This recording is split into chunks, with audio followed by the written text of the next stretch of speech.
With Lululemon, the real gift happens when they're living in it. When you give the fan favorite everywhere belt bag, the real gift is... And when the ultra-soothing Rest Feel slides are the gift, you're really giving them... This holiday, Lululemon makes it easy to give little luxuries that go beyond.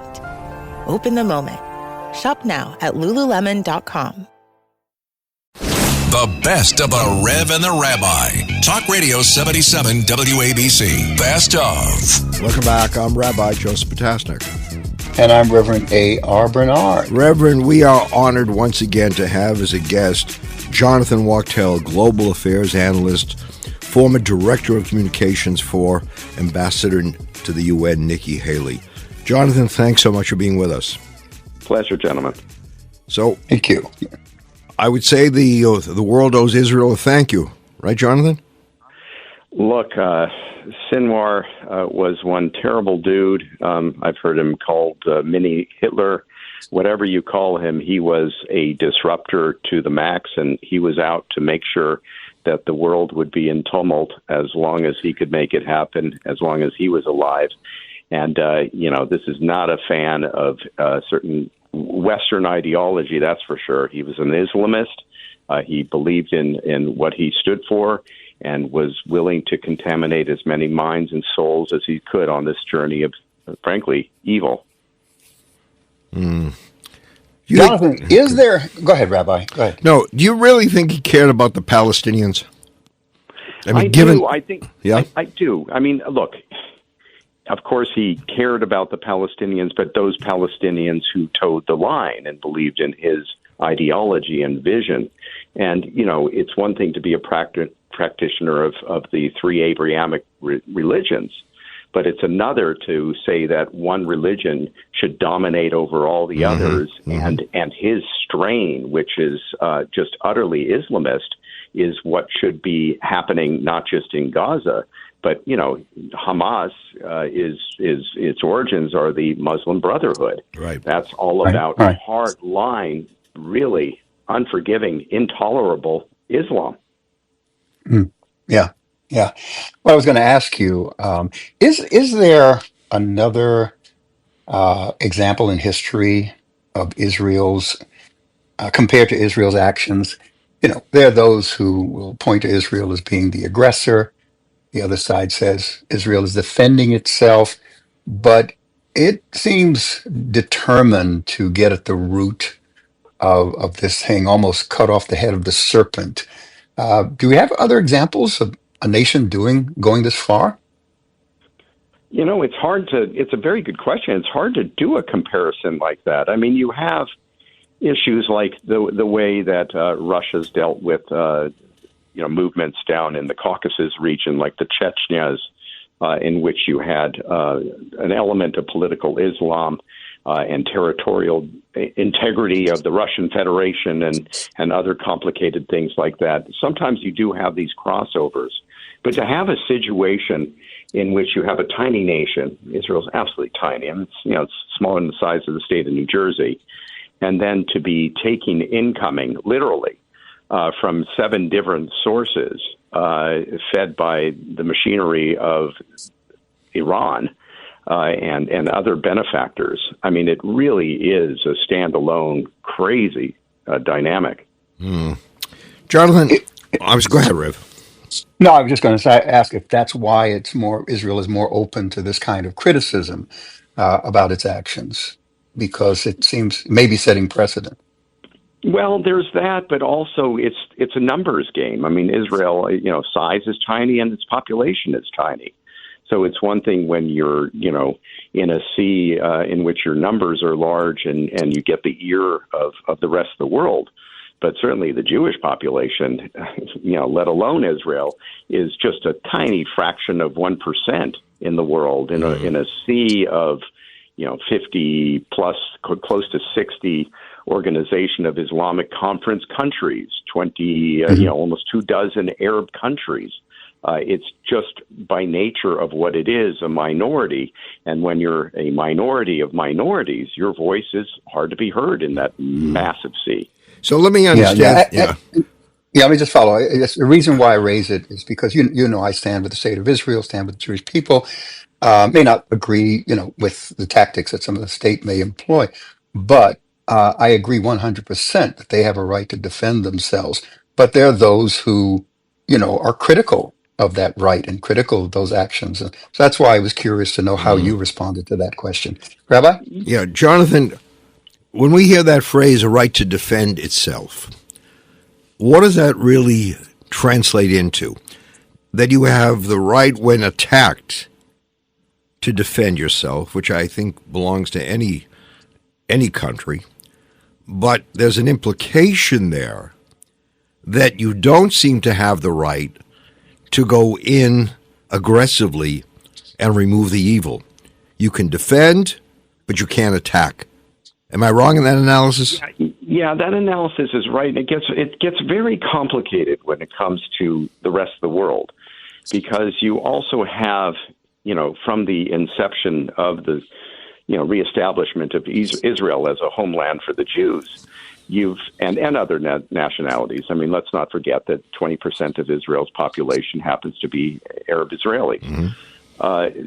But you have a situation in which you have the United Nations in there, and not just the United Nations weighing in from New York, actually physically on the ground all over the Middle East, and completely involved in the Gaza situation, completely involved in Lebanon, where we're seeing activity, involved in the Golan Heights, involved in Syria, active there on the ground, their own interests in terms of, lack of a better way of putting it, a cottage industry with their own needs of personnel needs and justification of missions.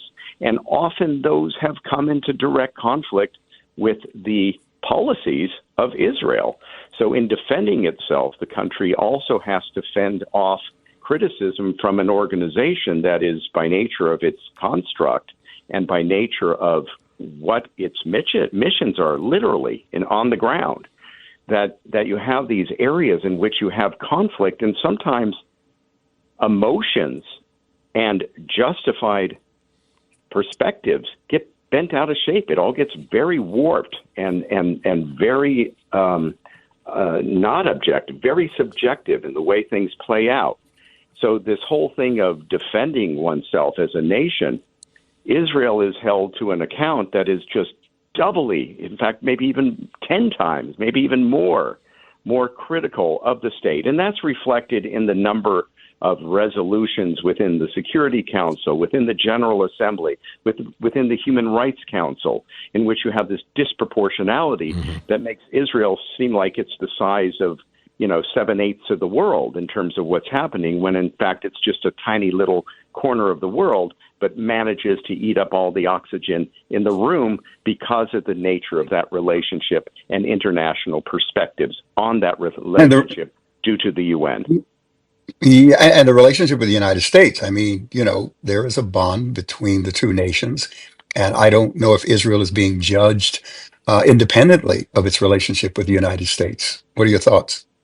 I think there needs to be, of course, a clear distinction where U.S. foreign policy and Israel foreign policy lie. They're two separate countries, and one can't be calling the shots of the other, period. We have a lot of areas in which there's a lot of perspectives that are common, and there are going to be frictions. That is a natural thing, just as much as we have differences between the United Kingdom and the United States that create complications in perspectives. That's natural, and there shouldn't be this expectation that the United States will be lock and step with everything that the Netanyahu government does. Absolutely not. But what is a problem is when you have this attempt by some to have some sort of moral equivalency of the Israeli government's actions versus what Tehran's doing, for example, or what's coming out of Hezbollah and how they're essentially exploiting Lebanese sovereignty, which doesn't exist, to attack a neighbor and then bring the incoming back at the Lebanese people overall. There are real fundamental problems here in which you have to delineate where a sovereign government stands and what the policy is. And when you have rogue actors or let's say, governments that are promoting agendas that are disruptive and not conducive to working out peaceful outcomes, that's where the problems need to be scrutinized. But you said Israel is being held to a higher standard. I'm thinking. Sorry, Rabbi, but I'm thinking about the Sudanese civil war, Sudan in 2023. What continues to go on there, Darfur. Is Israel being held to a higher standard than some of these things that are going on in other parts of the world? The Middle East is such a passionate place. News, it's a news hub. It's a place where there's this congregation of media, focus internationally, the Abrahamic religions, the Holy Land, the origins of so much of belief within the world. By nature of what it is, it's just going to draw that attention. Well, add to that, the symbolism. Right. Add to that the other elements that I was talking about, the United Nations member states and the makeup of the United Nations, the personnel, the other elements of this, throwovers of the Cold War. Look at how things are starting to play out again. It's almost as if we've gone back to the Soviet-U.S. competition days in some quarters of what's happening. And that is because those alliances and divisions have maybe simmered down in some corners, but they're rearing their heads because of what's happening in the world and these pressures. Yeah. So historically, the Middle East has been a battleground of the Cold War. It sadly is taking on an image of that and certainly elements of it today. And, it can get worse. But what we have going on right now is pretty darn terrible. I was telling the Reverend the other day that no one talks about Sudan, or very little attention is paid there. You see members of the black population decimated, and you don't see college students marching. You don't see articles being written. If they are, they're just minimal.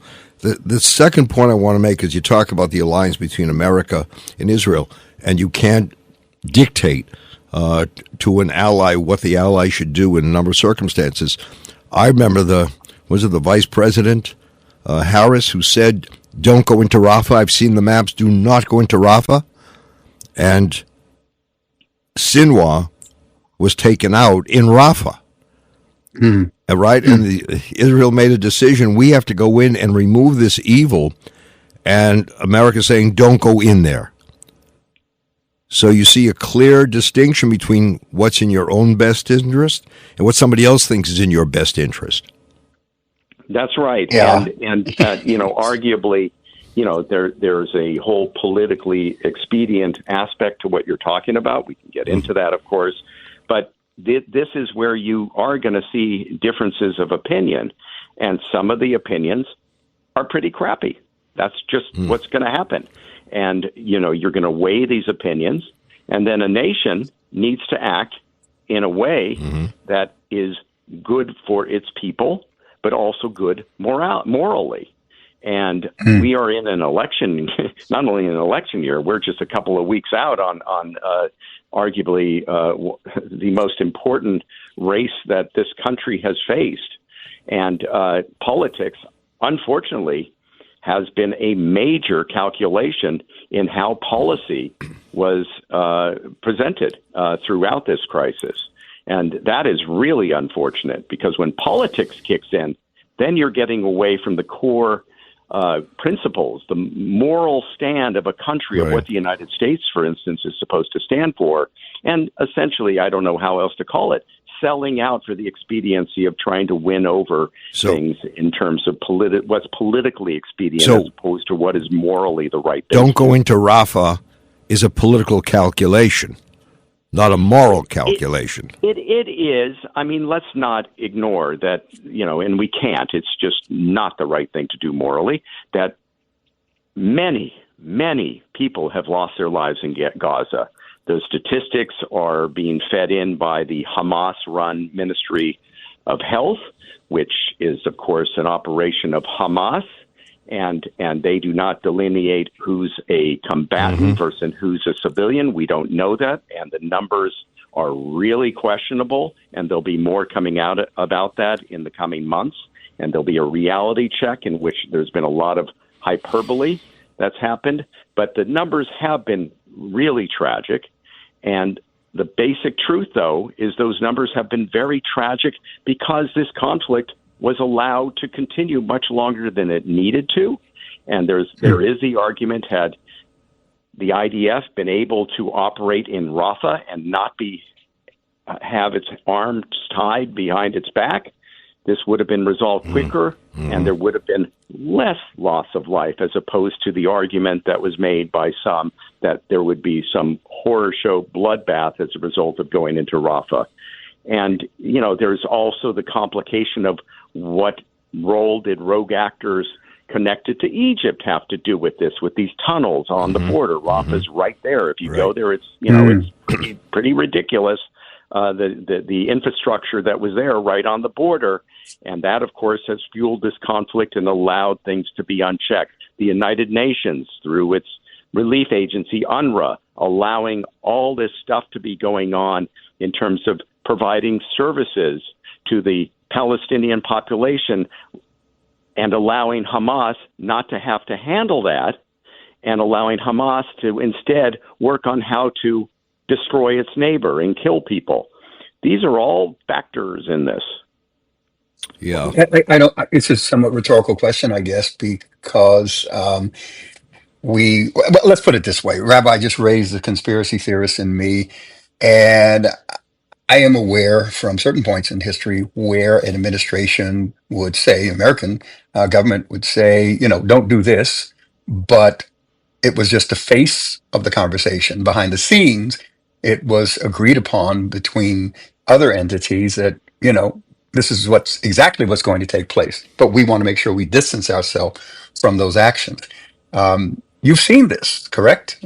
Oh, history is filled with that. As you were talking, I was thinking of what Stalin did with Hitler in terms of working out an agreement and then paying the price because the Nazis then invaded the Soviet Union, but trying to, divide up the world and working out something, thinking that Stalin thinking that he could collaborate with Hitler and work out some sort of path at the expense of nations in between these two countries, Germany and Russia, Moscow. So yes, history is filled with these types of compromises. Look at the Kurds, 60 million dispossessed people, 10 times larger, arguably close to, than the Palestinian situation, the Israeli-Palestinian conflict. That population completely messed up since you had their country divided up into portions going to Iran and Syria and Turkey. Just a mess and unfair, ultimately, to millions of people who suffer within the borders of these countries in many cases, certainly within the Islamic Republic of Iran, which disproportionately targets them for imprisonment and killing and crackdowns and ensuring that they don't have self-representation and a sense of self. And you don't hear the UN. The world is filled with these things. Yeah, you don't hear the UN condemning the treatment or mistreatment of the Kurds. I don't hear resolutions one after the other as being done to Israel. Tom Friedman, and I'm not a fan of Tom Friedman, talks about some kind of international peacekeeping force going into Gaza. How does that work out, Jonathan, historically? We've seen UN peacekeeping forces that flee. We saw that in the north. We've seen it around the world. The minute you have an international peacekeeping force and people fire at them, they're gone. Eden Memorial Chapels understands Jewish funerals can take many forms. Some are Orthodox, while others are more conservative or of a Reformed nature. There's no one better. With services close to all New York and New Jersey cemeteries, Eden Memorial Chapels offer fair and balanced pricing and can provide easy transfer of you and your loved ones to Israel. While you're grieving, they're here to take care of all the details so that you deal with less bureaucracy and have more peace of mind. Go to EdenMemorial.com. That's EdenMemorial.com. Black Friday football on Prime is back this week. The Raiders and the Chiefs. Into the end zone. Unbelievable catch. An old school rivalry for a new game day. Firing downfield hard. Stream for free only on Prime. Great move. Black Friday football. Raiders versus Chiefs. Kickoff at 3 p.m. Eastern. Pre-game at 1:30 p.m. Friday only on Prime. Restrictions apply. See Amazon.com/watch Black Friday football for details. This episode is brought to you by Etsy. Oh. Hear that? Okay. Thank you. Etsy knows these aren't the sounds of holiday gifting. Well, not the ones you're hoping for. You want squeals of delight.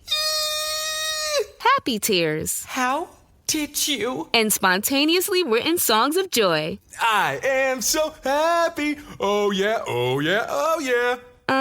Okay, the song needs a bit of work, but anyway, to get those reactions, make sure everyone on your list feels heard with handmade, handpicked, and designed gifts from small shops on Etsy. Gifts like personalized jewelry, custom artwork, cozy style items, vintage pieces, and home decor to celebrate all of your favorite people and their specific kind of special. For original gifts that say, I get you, Etsy has it. This episode is brought to you by FedEx. FedEx knows running a small business is hard enough without the hassle of shipping. That's why there's FedEx One Rate. With FedEx One Rate, you can ship your holiday packages cheaper than the post office for as low as $14.50 for small boxes. Visit FedEx.com/OneRate for details. Exclusions apply. Valid through January 19, 2025. FedEx One Rate. 2-day retail shipping, one flat rate.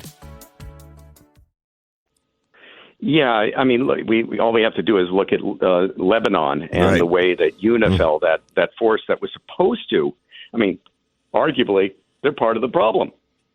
Resolution 1701 after the war in 2006, Israel, turned off the guns and the fighting against Hezbollah because there was an agreement that Hezbollah would not be active in the area where it is, south of the Litani River in Lebanon. UNIFIL was created to oversee that, ensure that it never happened. And as a result, this problem just festered and got worse and worse and worse. And then you had the number of rockets and ballistic missiles piling up in South Lebanon targeting Israel. Mm-hmm. And we've seen history play out the way it has. And by the way, things could get very bad still between Hezbollah and Israel. I mean, Israel certainly is using the momentum it's had, but it still can be bad. And instead of speaking in one voice to try to contain this, certainly from UNIFIL's perspective, a couple of UN peacekeepers in Lebanon have been injured because their posts are right next to Hezbollah infrastructure. The IDF informed them to move. They didn't move, and they're in the middle of the problem, actually, probably, arguably, in some areas. If you would talk to IDF leadership, they would probably say they're standing in the way and actually interfering in the pace of what the Israelis are trying to do there. Now, that said, Israel going wanton violence inside Lebanon, killing civilians is not what anybody wants to see, and it can't happen, and there needs to be targeted, takeouts happening in Lebanon, and certainly the Lebanese people, proud Lebanese people are not thrilled in the long run. Some may be happy to see the IDF taking out Hezbollah, but they're not happy to see Israeli tanks and other arms and personnel in their country. So it gets very complicated, and these things have to play out, but have to play out in a way in which Israel certainly does have major responsibility to safeguard civilian populations and to try to defend itself in a way that really is reasonable and doesn't go outside the bounds of what is humanitarian law. So, but yeah, I was just going to shift, but in relationship to the Jewish population, especially here in the United States, we're about 2.5 weeks away from, a major election, to say the least. The direction of the nation, the tone of things. I'm prayerful concerning the period between election day and inauguration and what's going to happen, regardless of who wins. But how do we understand the fact that, according to Pew Research, 64% of the Jewish voters are or lean Democrat? and Jewish people, are people who tend to lean in the direction of conservatism, at least social conservatism. How do we understand such a large portion leaning in the direction of Democrats? This is a very deep question, and I'm sure there are people who have analyzed, the very question you're asking.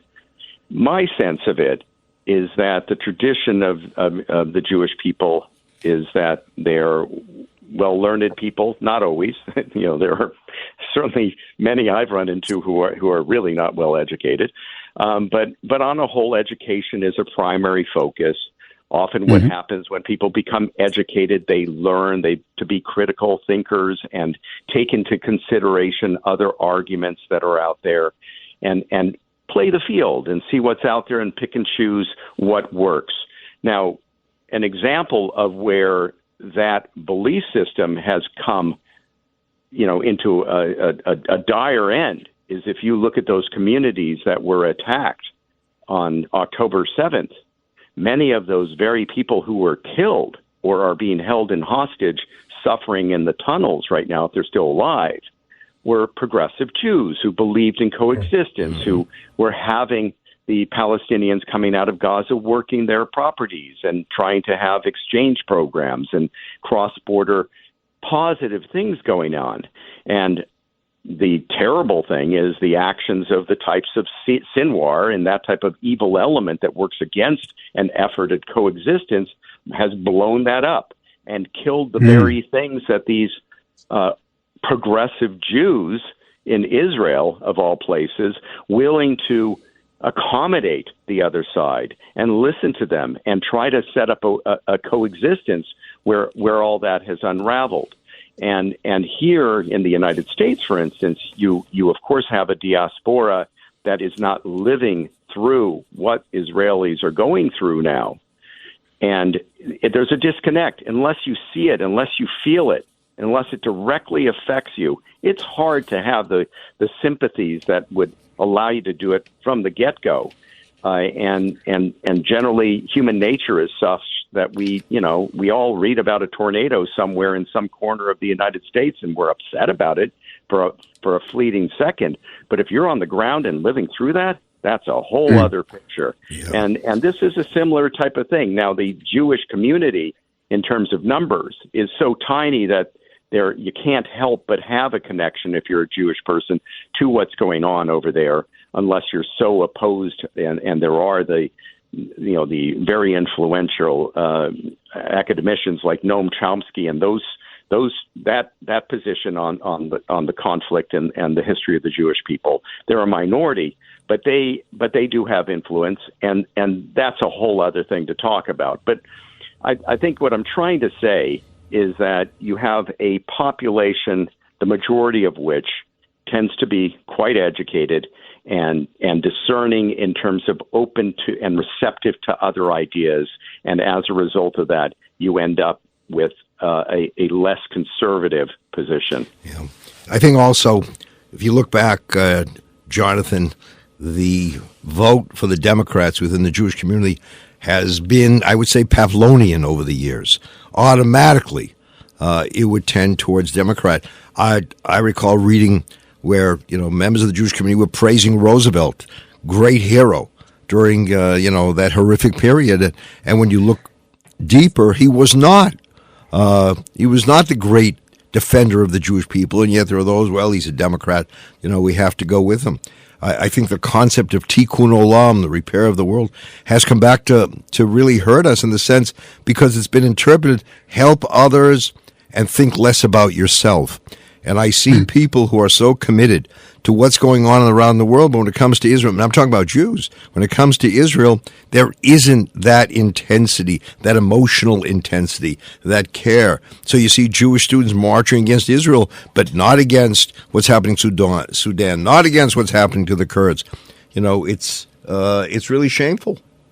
It is shameful. And, there's an interesting study being done at Princeton University that's looking at attitudes of Gen Z students. And the just to give you a shortcut of what it says essentially conservatives living within the colleges and universities are used to critical thinking because they tend to be a minority on campus. And as a result of that, they're actually better rounded, according to the study that's being worked on, whereas progressives are in a groupthink mode. They're the TikTok generation, and they're taking a position, and they're not seeing things from another perspective. And I know we're not, this is a drift away from the discussion about, how American Jews feel about Israel and how that's been playing out. But that is another thing to take into consideration. Yeah. Well, I think important for us to understand that unity is in diversity, not uniformity. Yeah. And until we grasp that and embrace it, we're going to continue to be divided. And I'm going to try to, impose my way on you as the only way. Yeah. Jonathan Wachtel, always a pleasure to have you with us. Listening to you, I think people see someone who thinks through an issue deeply and then arrives at an opinion place, rather than someone who just goes there immediately without the thought process, the deliberation. So we're very privileged to have you. We look forward to having you again. That's Jonathan Wachtel, who's a global affairs analyst and the former director of communications for former ambassador to the UN, Nikki Haley. Thank you. Yeah. Thank you, Jonathan. And thank you, our listeners. We'll be right back with more of the Rev and the Rabbi right here on 77 WABC. Hiring for your small business? If you're not looking for professionals on LinkedIn, you're looking in the wrong place. That's like looking for your car keys in a fish tank. LinkedIn helps you hire professionals you can't find anywhere else, even those who aren't actively searching for a new job but might be open to the perfect role. In a given month, over 70% of LinkedIn users don't even visit other leading job sites. So start looking in the right place. With LinkedIn, you can hire professionals like a professional. Post your free job on linkedin.com/qualify today. This episode is brought to you by Buffalo Trace Distillery. Powerful yet smooth. Contained but never tame. Proudly going their own way, but never going alone. This is the spirit inside Buffalo Trace Bourbon. Made at Buffalo Trace Distillery, the world's most award-winning distillery. Buffalo Trace is always perfectly untamed. Distilled, aged, and bottled by Buffalo Trace Distillery, Franklin County, Kentucky. 90 proof, 45% alcohol by volume. Learn more at buffalotracedistillery.com. Please drink responsibly. This episode is brought to you by Shopify. Do you have a point of sale system you can trust, or is it a real POS? You need Shopify for retail. From accepting payments to managing inventory, Shopify POS has everything you need to sell in person. Go to shopify.com/system, all lowercase, to take your retail business to the next level today. That's shopify.com/system. This is the sound of your ride home with Dad after he caught you vaping.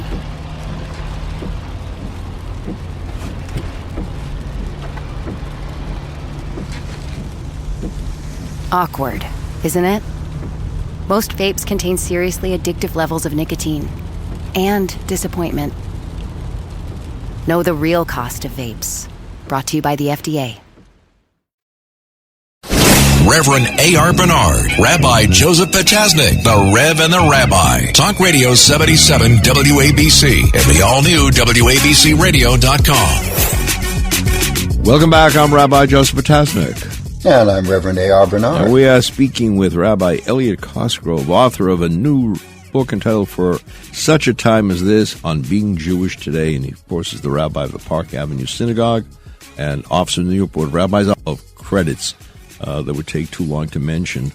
Rabbi, I want to commend you for something. I have gone on some of the Zoom calls listening to your sermons. And the number of people who follow you may not be members of the congregation, but you are their rabbi. What do you think of that when someone says, well, I don't belong there, but I consider him my rabbi? You know, there's a plus and minus there. Yeah, look, someday I'm going to write a book, The Things They Didn't Teach Me in Rabbinical School.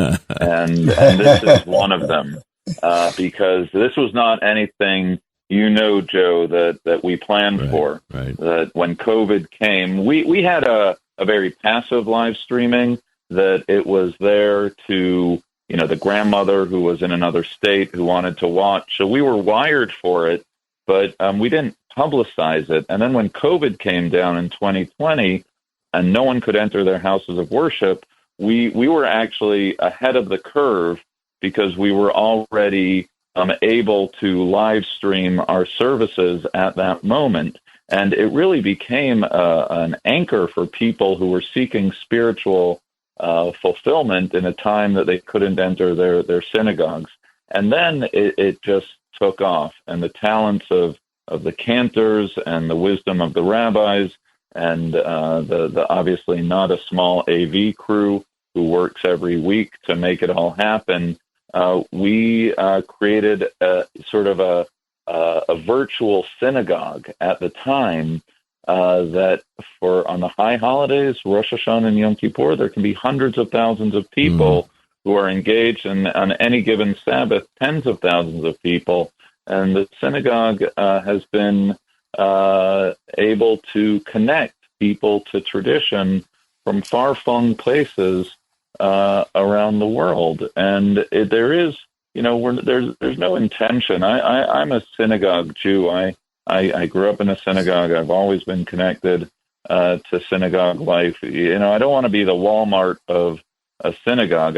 We're able to message and provide educational resources, but the vision is one where all ships rise, because the local rabbi is the one who's going to officiate at your child's wedding, or God forbid, be present for illness or a funeral. Or, and proud as I am, there's nothing like entering a synagogue and being greeted by someone who knows you when you're there and misses you when you're not.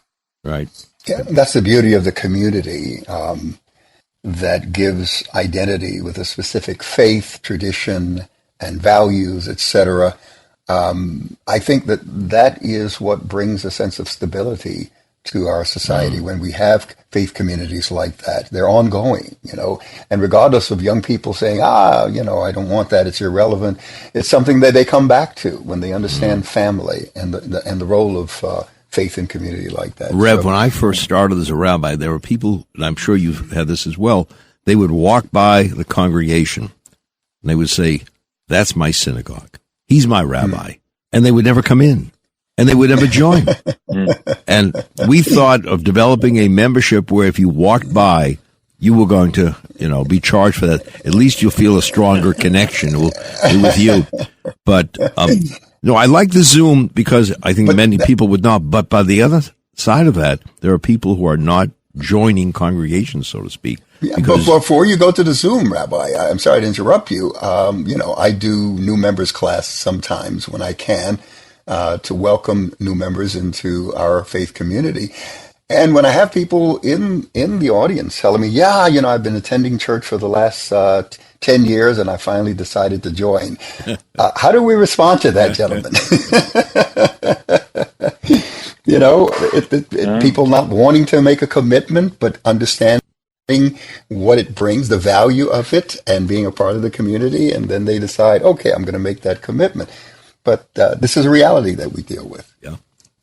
Look, I think the riches and truths of our respective traditions are ancient and they're eternal, period. I also think that it's incumbent upon contemporary religious leadership to communicate those truths in the technology and of contemporary society. So if everyone is accessing their information by way of their handheld devices, their iPads, and otherwise, I think we need to recognize that we live in an age, it's called, the fancy word for it is disintermediation, right? There's no more blockbuster video. There's no more, the traditional ways. Now we live in a Netflix moment And I think synagogues and churches, houses of worship, have a critical countercultural place to play. I can make an argument that they are more, not less important in a time of iPhones and otherwise. That said, I think there needs to be a partnership between the new and the old to attract the minds and hearts of a seeking generation. Yeah. And technology makes that. I will tell you, when we started live streaming, it was 3 years before COVID. So when COVID came, we were already prepared to do just that. And many of the houses of worship of different faiths were just totally unprepared. They didn't realize the importance of keeping connected and using technology. Are there some in your faith tradition who shunned technology until they were forced to embrace it, as we do now? Absolutely. And Rabbi Potasnik can probably speak about this more broadly, but the use of technology on the Sabbath is totally untraditional. So this is a moment of competing values on the Sabbath, on the festivals. In Orthodox and many conservative communities, they will not use electronic devices and otherwise, which is a decision I, of course, respect. And given my roots, it's one I identify with. For me, being a contemporary religious leader is always a balancing act between adherence to tradition and translating it into the contemporary context. So, that's a balancing act. I'm sure each one of us in our respective lanes walks every day. Someone once asked a rabbi, do all of your people walk to the synagogue? And his answer was, yes, everyone walks to the synagogue. Some from the house, some from the car. But they all walk to the synagogue. Rabbi, talk about, here you are in New York, and we've developed, thankfully, a very strong interfaith network. Rev and I often talk about when we first started, before you became a rabbi. Interfaith was not, something that resonated with a number of people. No, don't do that because you're going to dilute your values, your traditions. And yet we found it was very positive because, I was telling the Rev, in order to have interfaith, you have to have interfaith. You have to know who you are in order to better understand who someone else is. Talk about the interfaith experience. Yeah, it's critically important always, and especially in a place like New York City, where so much of what we do, whether it's advocacy, whether it's deeds of seeking justice and kindness, or just understanding the human dignity of another, we live in a symphony of American life. And I think that, important as it is to affirm the tenets of our respective faiths, we have to remember that every human being is created equally in the infinite dignity of God. So, last night, my colleague at the Church of Heavenly Rest, just my neighborhood church, was installed as a new rector, and it was very, very important for me to be present and to let them in a classic neighborly fashion. So it's happening on a local level. It's happening in getting our teams together to work on social justice projects. Rabbi Potasnik and Reverend Bernard, the two of you are leaders in the New York community in terms of getting people around the table for common cause. And of course, in times of crisis, you and I, Rabbi Potasnik, have stood there shoulder to shoulder, not just on issues of Jewish concern, but when we see another faith community in need of a friend, friends show up for friends. And so you need to establish those friendships in the good times. So God forbid, when there's a bad time, we're there for each other. I remember your installation, Rabbi, and I was sitting next to Cardinal Egan. Over the last 16 years, the Subaru Share the Love event has supported charities like the ASPCA, Make-A-Wish, Meals on Wheels America, and the National Park Foundation. When you buy or lease a new Subaru from now until January 2nd, Subaru and its retailers will donate a minimum of $300 to charity. Support a great cause today at Subaru.com/share.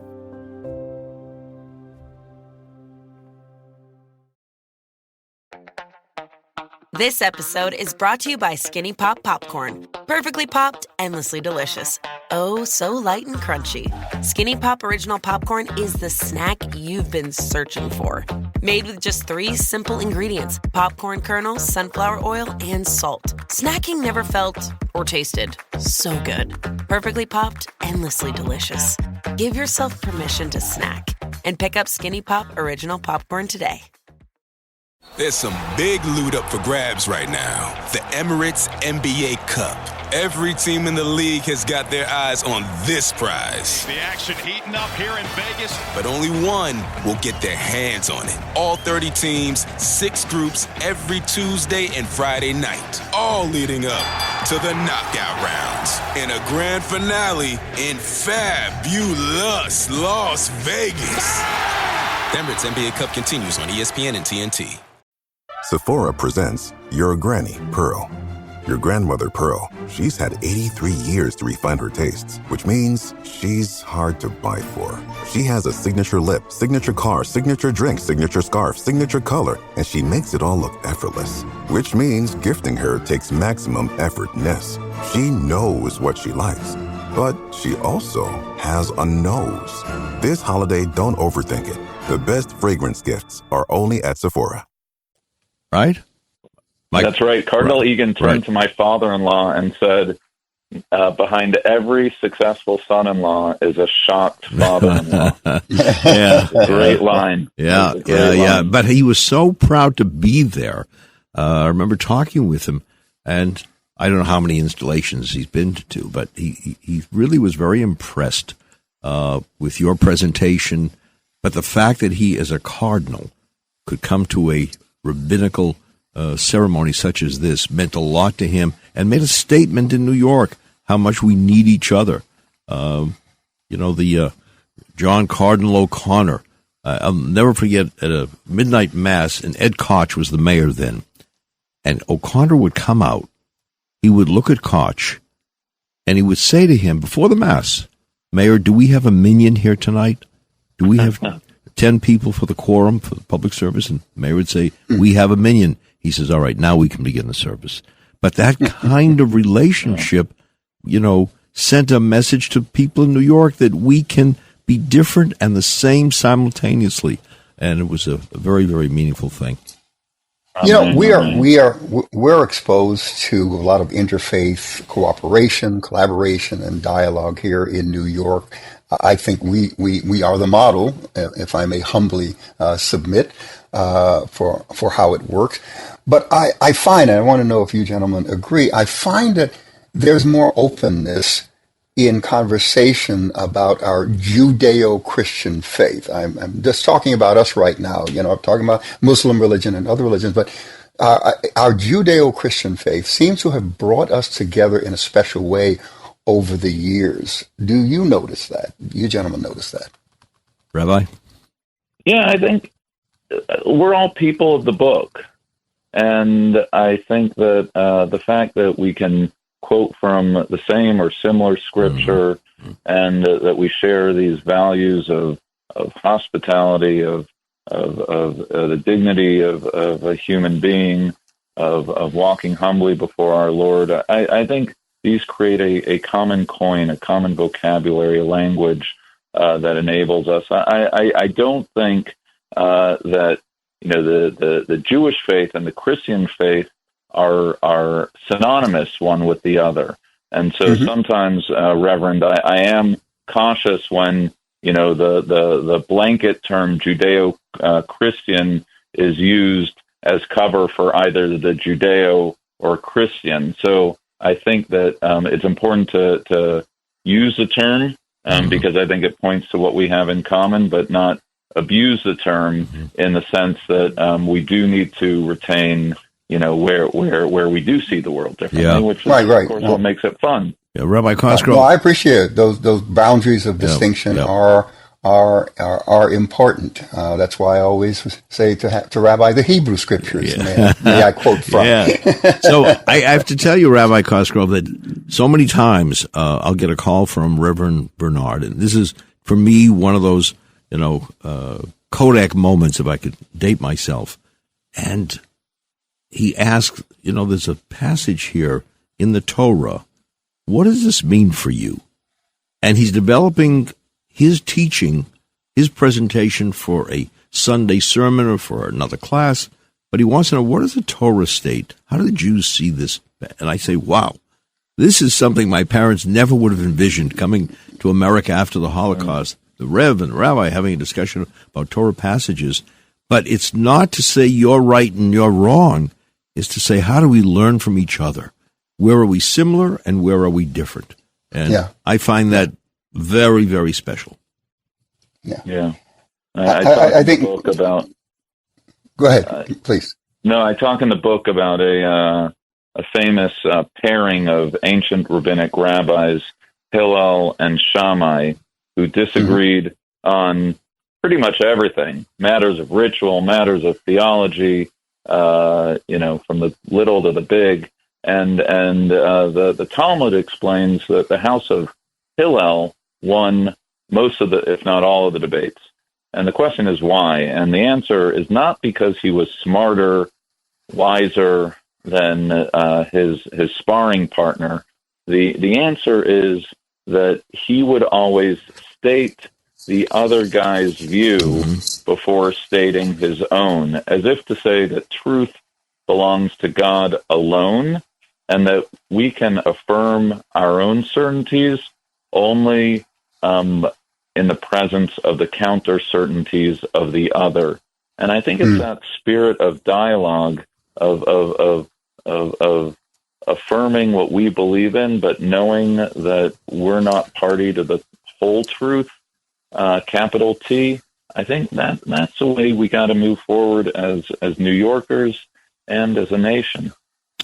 How do we get there? I'm sorry, Rabbi, because in chapter 12, it's called The Day After and Toward a Dialogue of Peace in your book. How do we get there? How do we move towards a dialogue of peace? Look, for me, this is an existential moment.